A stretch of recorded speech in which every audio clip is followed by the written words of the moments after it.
जय हिंद। देखिए इस वीडियो में समझते हैं कि हस्तमैथुन करने से बवासीर कैसे हो जाता है। अब आप ही कहिएगा क्या ससुरा नहीं, ये कौन नया समस्या क्या भैया कि हस्तमैथुन करने से भी बवासीर हो जाता है। तो ऐसा हो सकता है कि हस्तमैथुन आप बहुत ज़्यादा करते हैं, हद से ज़्यादा करते हैं तो आपको बवासीर हो जाता है। अब कैसे होता है उसके विषय में समझते हैं। आप ये सुनेंगे कि हस्तमैथुन करने से बाल झड़ जाता है, मांसपेशियाँ कमजोर हो जाती हैं, हड्डी कमजोर हो जाता है, लेकिन हस्तमैथुन करने से बवासीर भी हो सकता है। तो सबसे पहले समझते हैं कि हस्तमैथुन हम क्यों करते हैं। ध्यान समझिएगा, यौन आनंद को प्राप्त करने का क्या होता है, एक तरीका होता है। जैसे मान लीजिए कितना लोग क्या करते हैं तो संबंध बनाते हैं, लेकिन जो लोग संबंध नहीं बनाते हैं उसका अनुभव करने के लिए क्या करते हैं तो यौन आनंद को प्राप्त करने के लिए क्या करते हैं तो हस्तमैथुन करते हैं। समझ में आएगा। अब कहाँ से बाहर आता है उसके विषय में समझते हैं। है क्या है समझिएगा, है गोलका का है, इसे हम बोलते हैं टेस्टिस बोलते हैं। क्या बोलते हैं, ये टेस्टिस होता है। टेस्टिस के अंदर क्या बनता है स्पर्म, क्या होता है इस तरह से ये स्पर्म होता है। अब स्पर्म भैया बाहर जाएगा, कैसे बाहर जाएगा तो ये जगह ही नहीं होता है कि रुक सकता है, थोड़ा सा जगह होता है, इसे हम बोलते हैं एपिडिडमिस। लेकिन स्पर्म को ये ज़्यादा देर तक नहीं रोक सकता है, 15 दिन 20 दिन 2 महीना 3 महीना 6 महीने तक ये रोक सकता है, लेकिन उससे ज़्यादा ये नहीं रोक सकता है। कभी न कभी ये बाहर आ जाता है। तो जैसे ये हमारा स्पर्म होता है ये बाहर जाता है, समझिए इस तरह से ये बेस डिफरेंस के माध्यम से बाहर जाता है। अब जैसे बाहर जाता है तो रास्ता में 2 कर्मचारी होता है, उससे हम बोलते हैं एक होता है ये समाइनल वेसिकल होता है, एक होता है ये प्रोस्टेग्लैंड। अब जो समाइनल वेसिकल और प्रोस्टेग्लैंड होते हैं ये क्या करते हैं अपने तरल द्रव को देते हैं। किसको देते हैं, स्पर्म को देते हैं। अब जैसे अपने तरल द्रव को देते हैं तो कितना देते हैं 60% समाइनल वेसिकल और 30% प्रोस्टेग्लैंड, कुल कितना हो गया 90%। और 10% क्या होता है इसमें शुक्राणु होता है, कितना हो गया ये 100% हो गया। अब जैसे बाहर आता है ना तो जिसे हम देखते हैं वो क्या कहलाता है तो वीर्य कहलाता है। लेकिन वो कैसे होता है, जब हाथ से आप क्या करते हैं तो हस्तमैथुन करते हैं। तो जब हस्तमैथुन करते हैं तब ये पूरा प्रक्रिया होता है, टेस्टिस से स्पर्म जाता है, आगे चल के समाइनल वेसिकल प्रोस्टेग्लैंड अपना तरल द्रव देते हैं और उसी तरल द्रव को हम क्या बोलते हैं तो वीर्य बोलते हैं। और उसी वीर्य में क्या होता है ये मिल जाता है। अब जैसे मिल जाता है हम किसको देखते हैं, वीर्य को देखते हैं, शुक्राणु को नहीं देखते हैं। तो जैसे बाहर आता है आदमी क्या बोलता है हमने क्या किया हस्तमैथुन किया। समझ में आ गया।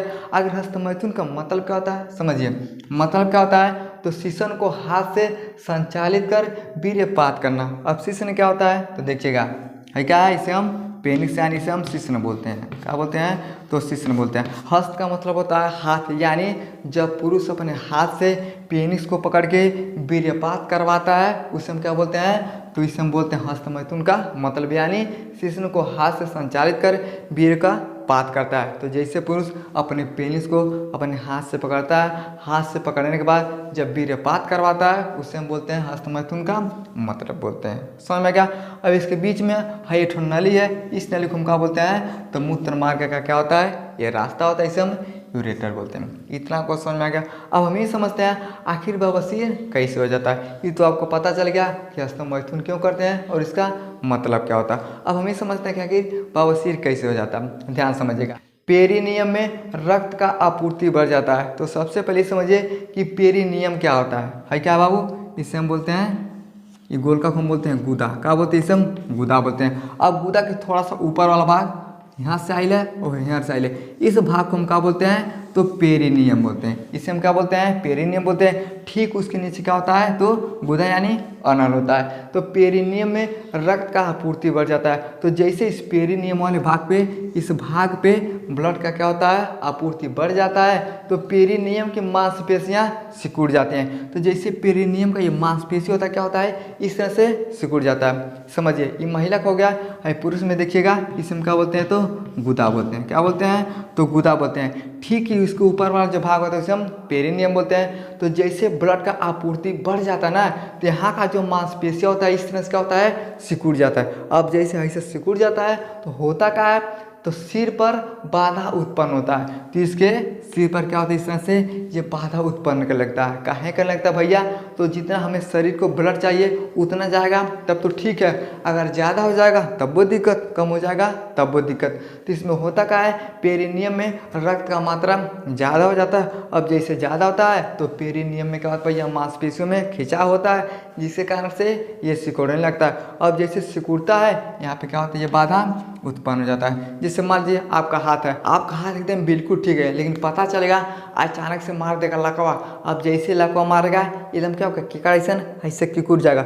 अब जैसे किकुड़ेगा आपका हाथ जो रहेगा काम करने के लिए बाधित हो जाएगा, आप काम को नहीं कर पाएंगे। उसी तरह से पेरिनियम का जो सिर होता है उस पर क्या होता है, तो बाधा उत्पन्न हो जाता है। अब जैसे बाधा उत्पन्न होता है तब क्या होता है, तो गुदा में रक्त का जमा होता है। अब गुदा कौन होता है, जोन गोल का इसमें क्या बोलते हैं, तो गुदा बोलते हैं। अब इसमें रक्त क्या होता है, जमा होता है। उसी तरह से पुरुष के अंदर ये जो गुदा होता है इसमें क्या होता है, तो रक्त का जमा होने लगता है। अब जैसे रक्त का जमा होने लगता है, अब ऐसा नहीं है ये तुरंत हो जाएगा, इसको टाइम लगता है, 2 महीना 4 महीना साल भर इसको टाइम लगता है। ये धीरे धीरे सिकुड़ेगा और जैसे धीरे धीरे सिकुड़ेगा तो गुदा के रक्त में क्या होता है, ये ब्लड जमा होने लगता है। अब जैसे जमा होने लगता है तो बवासीर जाल क्या होता है, तो फूलने लगता है। अब जैसे ये जमा होगा तो बवासीर वाला क्या होती है, ये मांसपेशी क्या होती है, ये बाहर आने लगती हैं। तो क्या होता है, ये फूलने लगता है। और इस प्रक्रिया को हम क्या बोलते हैं, इस घटना को हम बोलते हैं पैल्विक कंजक्शन कहते हैं। यानी जैसे गुदा का रक्त में जमा हुआ और बवासीर का जो जाल है ये फूलने लगता है, उससे हम बोलते हैं पैल्विक कंजक्शन कहते हैं। समझ में क्या, तो इस तरह से अगर बहुत ज़्यादा हस्तमैथुन करिएगा, अब देखिएगा जो लोग रोज करते हैं उनके लिए, अब जैसे करेगा ना तो होता क्या है, ये जो गुदा वाला भाग होता है इसमें ऑटोमेटिक दर्द होने लगता है। जैसे रोज करिएगा ना तो एक टाइम ऐसा आएगा 20 दिन 25 दिन 1 महीना के बाद यहाँ पे क्या होने लगता है, जिस तरह से लगेगा कि अनल वाले क्षेत्र में यानी गुदा वाले क्षेत्र पे क्या होता है, तो दर्द महसूस होने लगता है, जिसके कारण आपके पेनिस में भी क्या होता है, तो दर्द होने लगता है। अगर ऐसा होता है तो समझिए आपके लिए दिक्कत होता है। अब ऐसा होगा तो क्या बन जाता है, कब्ज बन जाता है। क्या होता है, ये कब्ज बन जाता है। अब जब कब्ज बन जाता है तो आपका जो पेट होता है ये साफ नहीं रहता है। अब जब पेट साफ नहीं रहता है ये मांसपेशियाँ क्या होती है, धीरे धीरे फूलने लगती हैं। अब जैसे फूलती हैं तो देखिएगा लैट्रिन करते समय इसमें क्या हो सकता है, तो खिंचाव हो सकता है। अब जैसे खिंचाव होता है यहाँ का जो मांसपेशियाँ होती है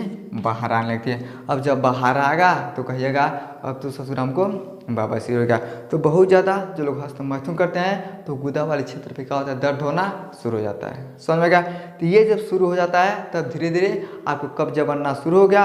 और जब कब्ज बनने लगता है तो पेट साफ नहीं होता है, जिसके कारण ये बवासीर का खतरा ज़्यादा हो जाता है। समझ में आ गया, आई होप आपको समझ में आ गया होगा कि हस्तमैथुन क्यों करते हैं, इसका मतलब क्या होता है और बवासीर कैसे हो जाता है। तो बवासीर पुरुष और महिला दोनों में हो जाता है। समझ में आ गया, तो वीडियो को लाइक शेयर सब्सक्राइब जरूर करें। जय हिंद।